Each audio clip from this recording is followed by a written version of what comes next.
여러분이 가지신 교재 84쪽의 성령송가로 시작하겠습니다. 오소서 성령님, 주님의 빛 그 빛살을 하늘에서 내리소서. 가난하니 아버지, 오소서 준청주님, 오소서 마음의 빛 가장 좋은 의로자, 영혼의 슬픈 손님, 이른 기 돋으소서. 일할 때 휴식을, 무더위에 시원함, 슬플 때 위로를, 영원한 행복의 빛, 저희 마음 깊은 곳을 가득하게. 주님도 몹시 상 그 모든 해로운 것뿐이다. 허물은 메마른 땅을 주시고 병든 것을 고치고 굳은 마음 풀어주고 찬맘 데우시고 빗나간 길 바르소서. 성령님을 굳게 믿고 의지하는 성령 치른 베푸소서. 덕행복로 쌓게 구원의 문 활짝 열어 영원 복락 주옵소서. 아멘. 85쪽 제4강의 구약성경에 나오는 하느님의 영 2시간 동안 하도록 하겠습니다. 창세기 1장 2절. 땅은 아직 꼴을 갖추지 못하고 비어 있었는데 어둠이 시면을 덮고 하느님의 영이 그 물 위를 감돌고 있었다. 여기 영, 루아라고 되어 있습니다. 제4강의에서는 구약성경에서 성령을 가리키는 하느님의 영, 주님의 영 또는 야훼의 영 이런 데 대해서 살펴보도록 하겠습니다. 1. 모세오경에 나오는 하느님의 영. 모세오경은 뭐예요? 창세기, 출애굽기, 민수기, 신명기 다 했나? 창세기, 출애굽기, 레위기, 민수기, 신명기 이 5권을 모세오경이라고 합니다. 성령은 신약 성경에 분명히 드러나지만 구약 성경에도 나옵니다. 모세오경의 첫째 권인 창세기에서부터 나오는데 주로 하느님의 영이라고 표현되어 있습니다. 창세기에 보면 창세기 1장 2절 땅은 아직 꼴을 갖추지 못하고 있었는데 하느님의 어둠의 시면을 덮고 하느님의 영이 그 위를 감돌고 있었다. 여기 누하흐라고 되어 있죠. 그 다음에 창세기 2장 7절 그때 주 하느님께서 흙의 먼지로 사람을 빚으시고 그 코에 생명의 숨을 불어넣으시니 사람이 생명체가 되었다. 그래서 생명의 숨을 불어넣는 것, 이 숨도 영을 가리킵니다. 구약 성경에 나오는 히브리어 누하흐는 그리스어 푸네우마로 늘 번역되었는데 숨, 입김, 공기, 바람, 영혼을 의미합니다. 구약 성경에 378회 사용된 누아흐는 숫자적으로 거의 동등하게 세 그룹으로 분류됩니다. 먼저 누아흐는 물리적인 자연현상으로서의 바람, 즉 있는 그대로의 공기의 흐름을 의미합니다. 다음으로 누아흐는 또한 인간의 숨결과 영혼, 그 정신을 가리킵니다. 이것은 인간 안에 살아있는 힘이고 생명의 원리이며 지식과 감정의 자리입니다.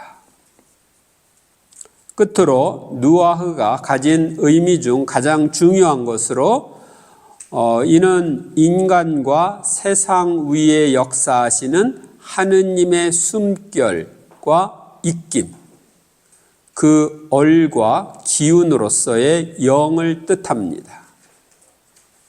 그것은 하느님 생명의 힘이며 그분은 이를 통해 활동하시고 육체적으로나 영적으로 활동케 하십니다.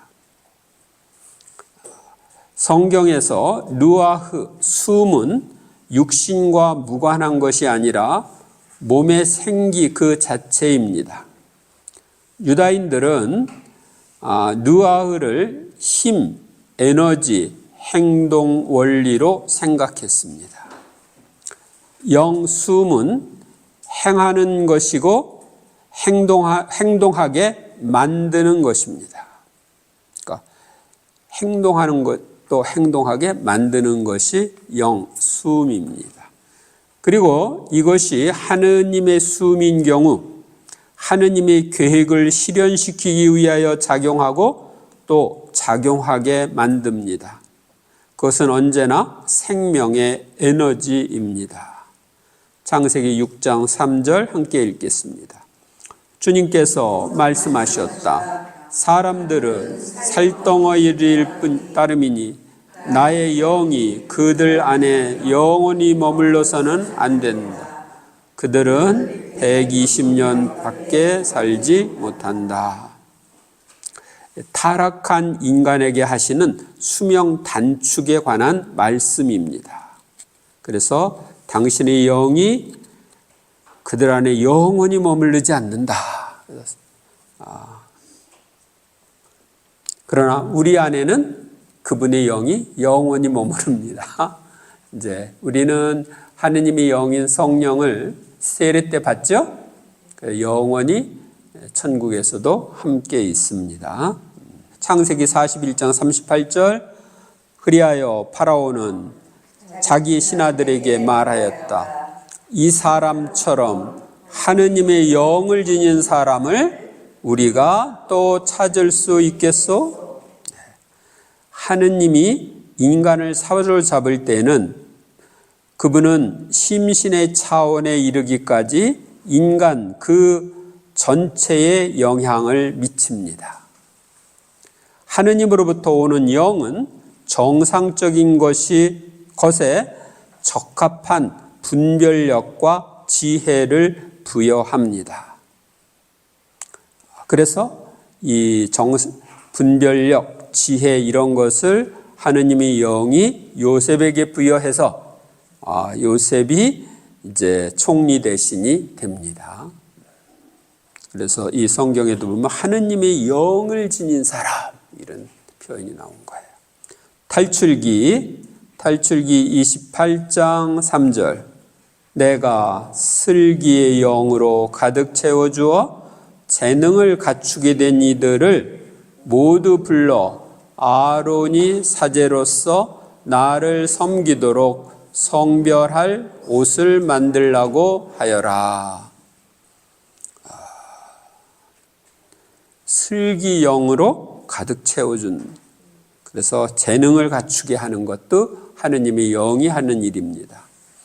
탈출기 31장 3절 그를 하느님의 영으로 곧 재능과 총명과 온갖 일솜씨로 채워주겠다. 탈출기 35장 31절 그를 하느님의 영으로 곧 재능과 총명과 온갖 일솜씨로 채워주겠다. 그래서 하느님의 영은 선택된 일꾼들에게 필요한 은사를 주시는 분입니다. 그래서 여기 보면 재능과 총명과 온갖 일솜씨로 채워주겠다 했는데 솜씨의 은사라는 것도 있습니다. 민수 3번 민수기와 신명기 나오는 하느님의 영에 대해서 보겠습니다. 민수기 11장 25절, 26절, 29절 보겠습니다. 그때 주님께서 구름 속에서 내려오시어 모세와 말씀하시고 그에게 있는 영을 조금 덜어내시어 그 70명의 원로들에게 내려주셨다. 그 영이 그들에게 내려 머무르자 그들의 예언을 예언하였다. 그러나 다시는 예언하지 않았다. 그때에 두 사람이 진영에 남아 있었는데 한 사람의 이름은 엘닷이고 다른 사람의 이름은 메닷이었다. 그런데 명단에 들어 있으면서 천막으로 나가지 않은 이 사람들에게도 영이 내려 머무르자 그들이 진영에서 예언하였다. 여기서 이제 이 예언이라고 표현했는데 이걸 신령한 언어를 말하는 것으로 표현을 합니다. 그리고 신령한 언어가 성령이 내린 표시가 됩니다. 이들도 모세를 도와서 일을 해야 되기 때문에 진영에 있었지만 그 두 원로에게도 성령, 하느님의 영이 내린 것입니다. 그런데 왜 하느님께서 당신께서 그냥 주셔도 되는데 왜 모세 것을 조금 뺏어서 나눠줬을까요? 이제 모세의 동업자로 같이 일하는 건데 영을 조금 덜어내셔서 원로들에게 주었다고 하는 그 뜻은 두 가지입니다. 하나는 이제 모세가 해야 할 역할을 같이 하는 거예요. 같이. 그리고 모세처럼 하느님에게로부터 판단력, 지혜를 받아가지고 백성을 다스릴 수 있게 되는 거예요. 모세가 그에게 말하였다. 너는 나를 생각하여 시기하는 것이냐? 차라리 주님의 온 백성이 예언자였으면 좋겠다. 주님께서 그들에게 당신의 영을 내려주셨으면 좋겠다 하고 모세가 말하는데 이건 이제 여호수아가 아니 이 사람들은 오라고 했는데 오지 않고 징령에 있었는데도 이렇게 영이 내렸다. 그러니까 이거 그냥 놔두면 안 된다. 질서가 무너진다. 그러니까 그 모세가 바로 이 얘기를 한 것입니다. 너는 나를 생각하여 시기하는 것이냐? 차라리 주님의 온 백성이 예언자였으면 좋겠다. 주님께서 그들에게 당신의 영을 내려주셨으면 좋겠다. 그래야지 영을 받아야 올바로 분별하고 올바로 나아갈 수가 있고 또 맡겨진 일을 할 수가 있죠. 하느님께서는 모세를 도와 백성의 지도자로 일할 원로들에게 모세에게 주셨던 하느님의 영을 내려주셨습니다. 영이 내려 머무르자 그들이 예언하였다라는 표현은 신령한 언어를 하였다는 구약적 표현이라고 하는 학자들도 있습니다. 민수기 14장 24절. 그러나 나의 종 칼렙은 다른 영을 지녀 나를 온전히 따랐으므로 나는 그가 다녀온 땅으로 그를 데려가고 그의 후손들이 그 땅을 차지하게 하겠다. 이게 무슨 얘기냐? 칼렙은 다른 영을 지녔더니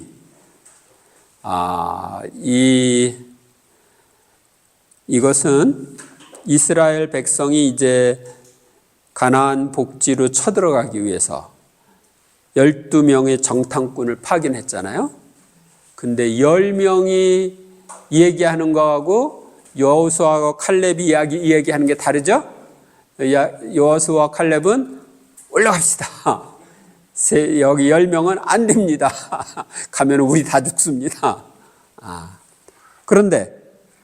그러니까 칼렙하고 여호수아 안에 있는 영하고 그 올라가면 안 된다고 하는 사람들 안에 있는 영이 서로 다르다는 얘기지.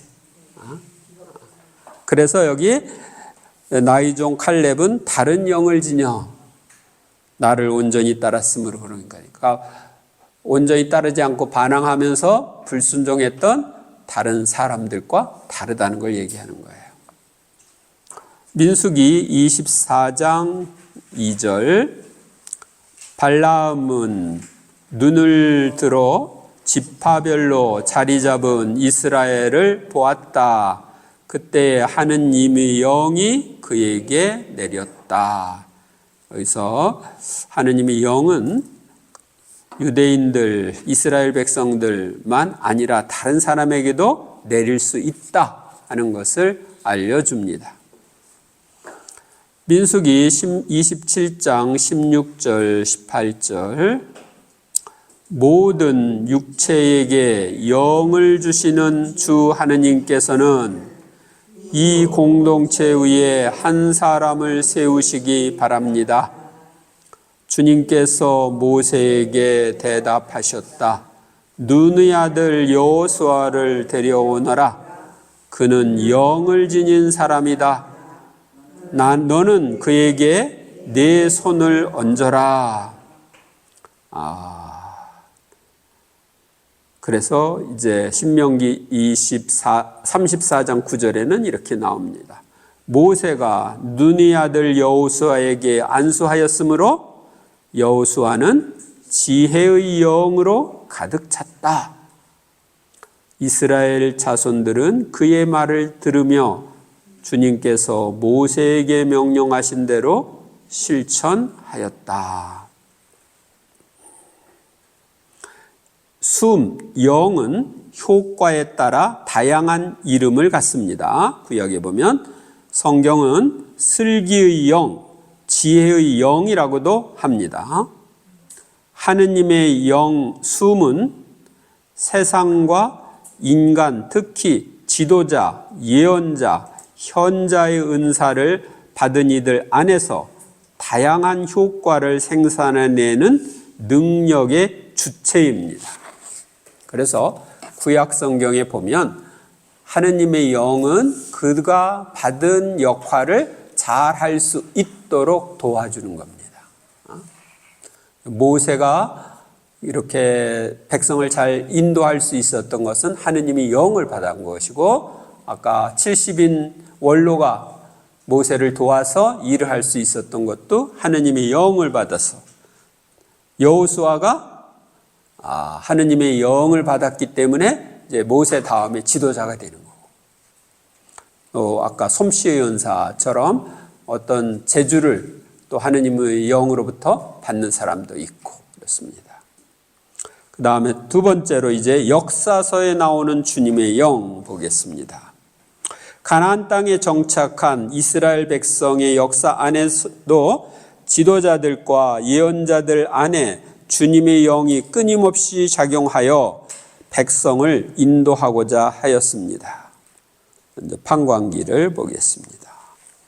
판관기 3장 10절 주님의 영이 오트니엘에게 내리니 그는 이스라엘의 판관이 되어 싸우러 나갔다. 주님께서 아람 임금 쿠산 리스아타임을 그의 손에 넘겨주셨으므로 그의 세력이 쿠산 리스아타임을 억눌렀다. 이 오트니엘은 판관이 되어서 판관의 역할을 할 수 있었던 것, 싸우러 나가 승리할 수 있었던 것은 하느님의 영이 그 오트니엘이라는 판관에게 내렸기 때문입니다. 판관기 6장 34절 주님의 영이 기드온을 사로잡았다. 그리하여 기드온은 나팔을 불어 자기를 따르라고 아비에제르 사람들을 소집하였다. 그래서 기드온도 판관이죠. 기드온이 판관으로서 이스라엘 백성들을 옆에 있는 민족들의 압제에서 구할 수 있었던 것도 주님의 영이 그에게 내렸기 때문에. 판관기 11장 29절 주님의 영이 입타에게 내렸다. 그리하여 그는 길랏과 므낫세를 가로질렀다. 그리고 길랏 미츠바로 건너가다가 길랏 미츠바를 떠나 암몬 자손들이 있는 곳으로 건너갔다.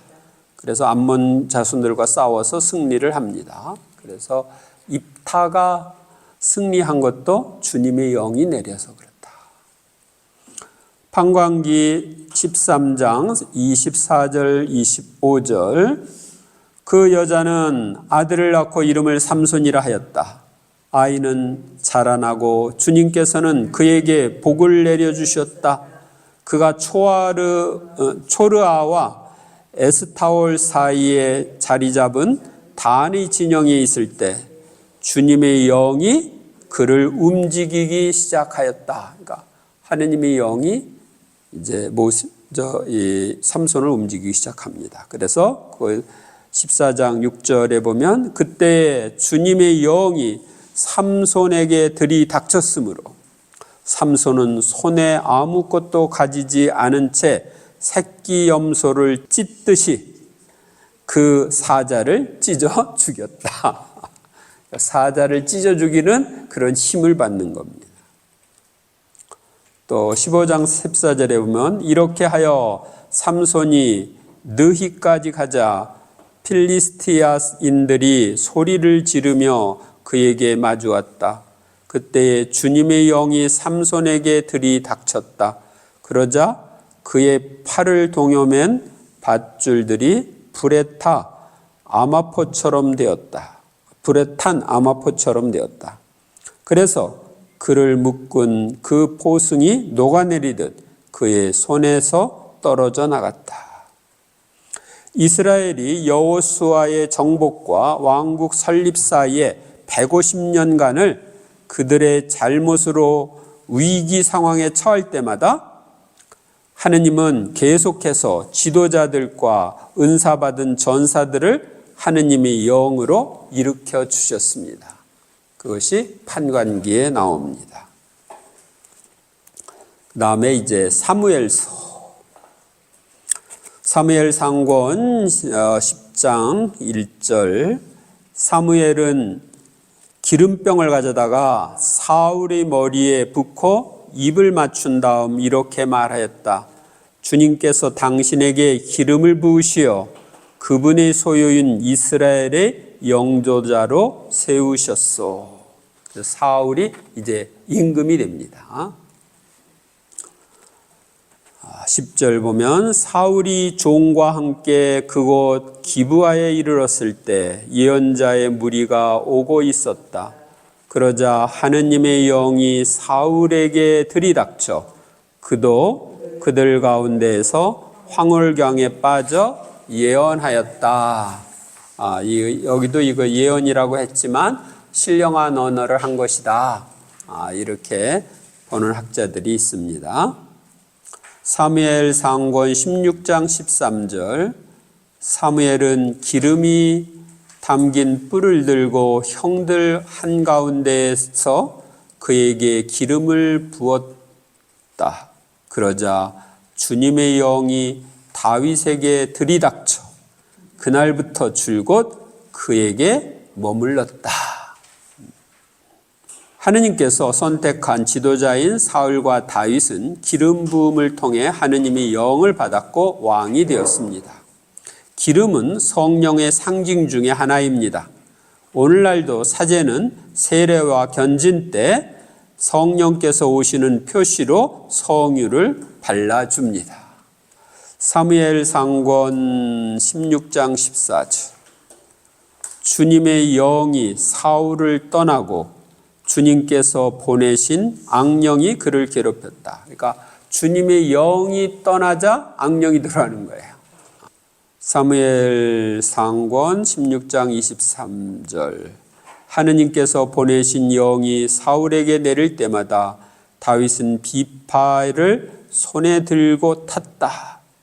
그러면 악령이 물러가고 사울은 회복되어 편안해졌다. 사울의 불순종으로 사울에게 주님의 영이 떠나고 악령이 괴롭혔지만 주님의 영을 받은 다윗이 비파를 타면 악령이 물러갔습니다. 하느님의 영이 다윗을 통해서 작용해서 악령을 물리친 것입니다. 사무엘 상권 19장 20절 23절 보겠습니다. 사울은 다윗을 잡으려고 전령들을 보냈다. 그들이 가서 보니 한 무리의 예언자들이 사무엘을 중심으로 황홀경에 빠져 예언하고 있었다.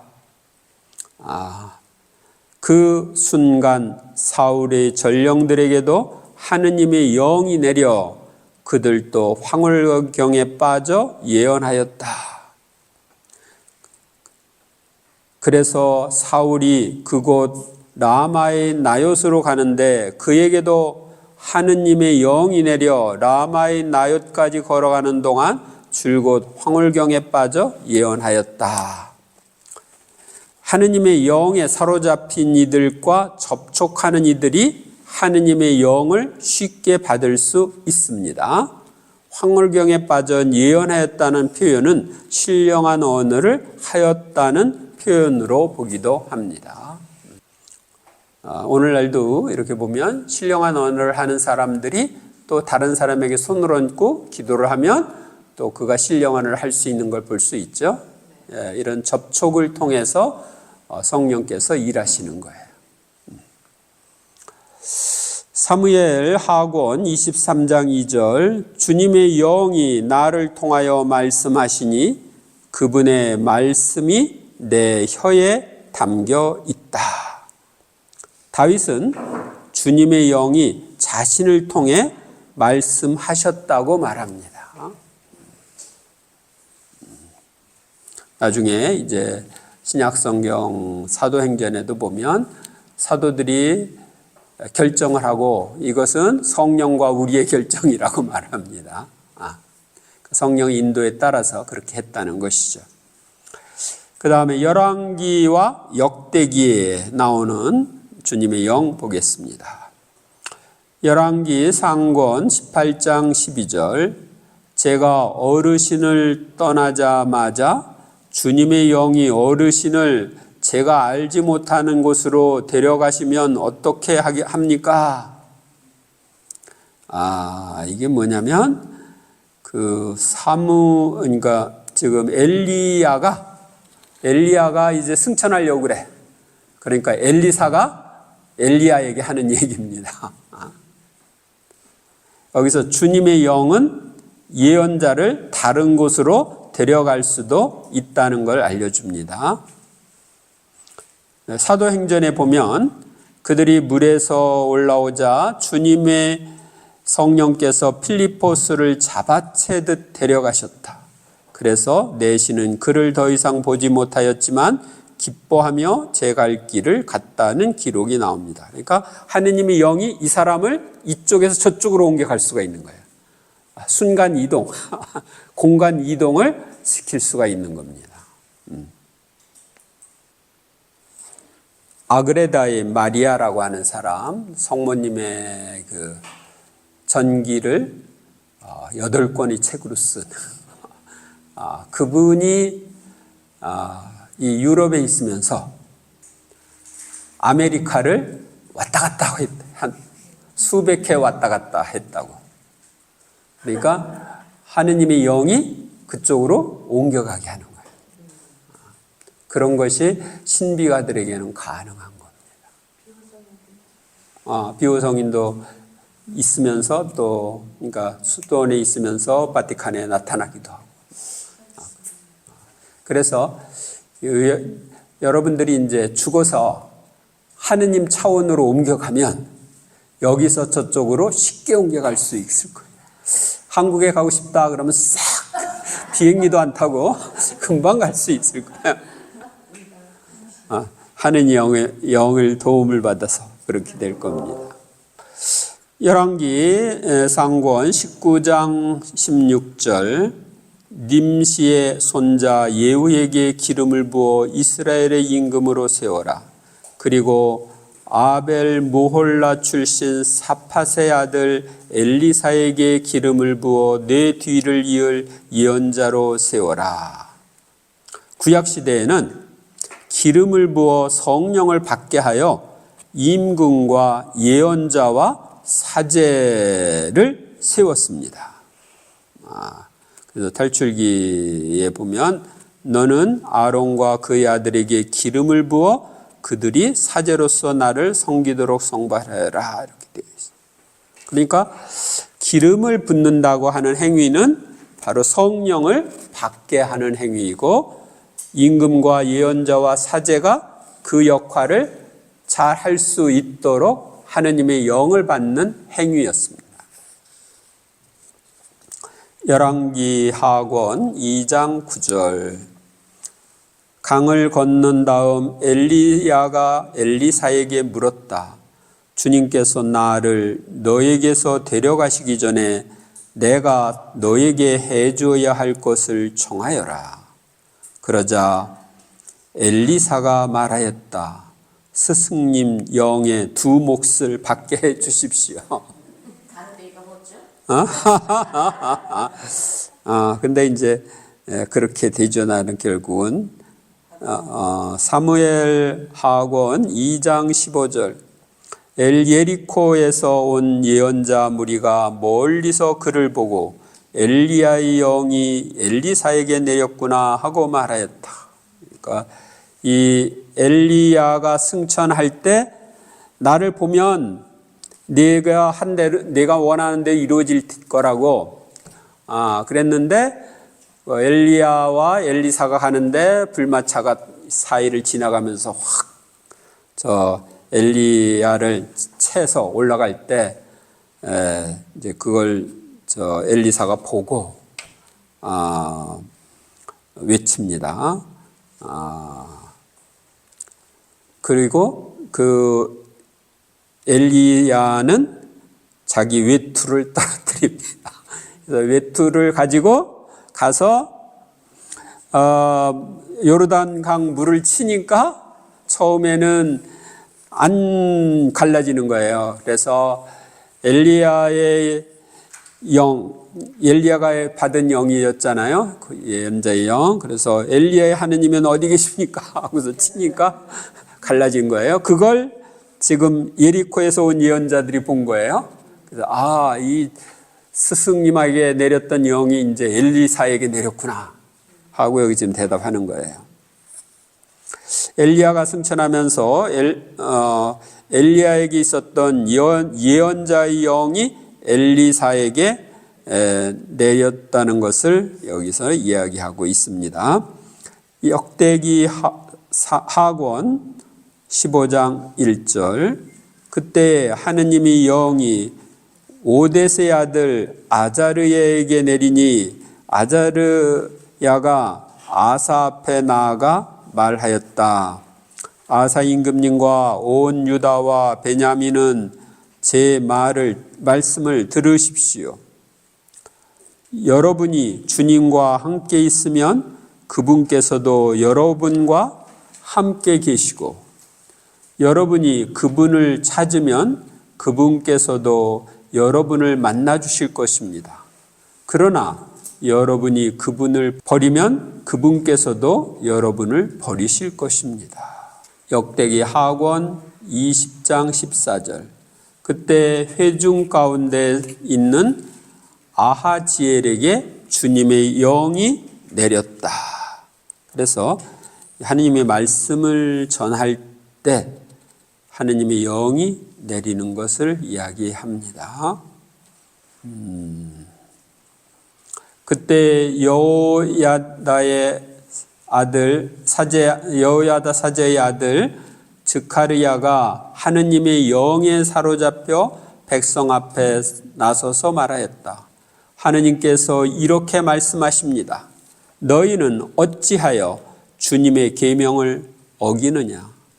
그렇게 해서는 너희가 잘 될 리 없다.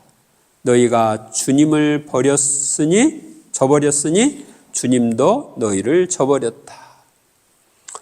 하느님의 영이 어떤 사람에게 내리면 예언자의 역할을 하게 됩니다. 하느님의 영은 예언자의 영이기도 합니다. 그것이 구약에 나오는 내용입니다. 그 다음에 느헤미야서와 유디서에 나오는 하느님의 영. 느헤미야서 9장 30절 주님 당신께서는 오랜 세월 동안 그들을 참아주시고 당신 영으로 예언자들을 통하여 그들에게 경고하셨습니다. 그러나 그들이 귀를 기울이지 않아 당신께서는 그들을 문나라 민족들의 손에 넘기셨습니다.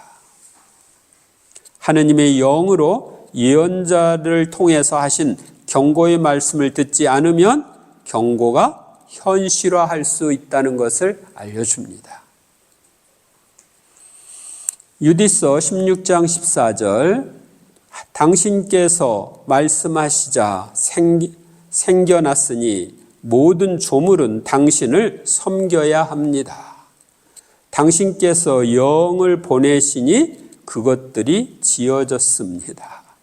하느님께서 당신의 영을 통하여 모든 조물을 지으셨기에 만물은 하느님을 섬겨야 한다고 성서는 말합니다. 네, 마음에 다가온 말씀을 잠시 묵상하면서 기도하십시오.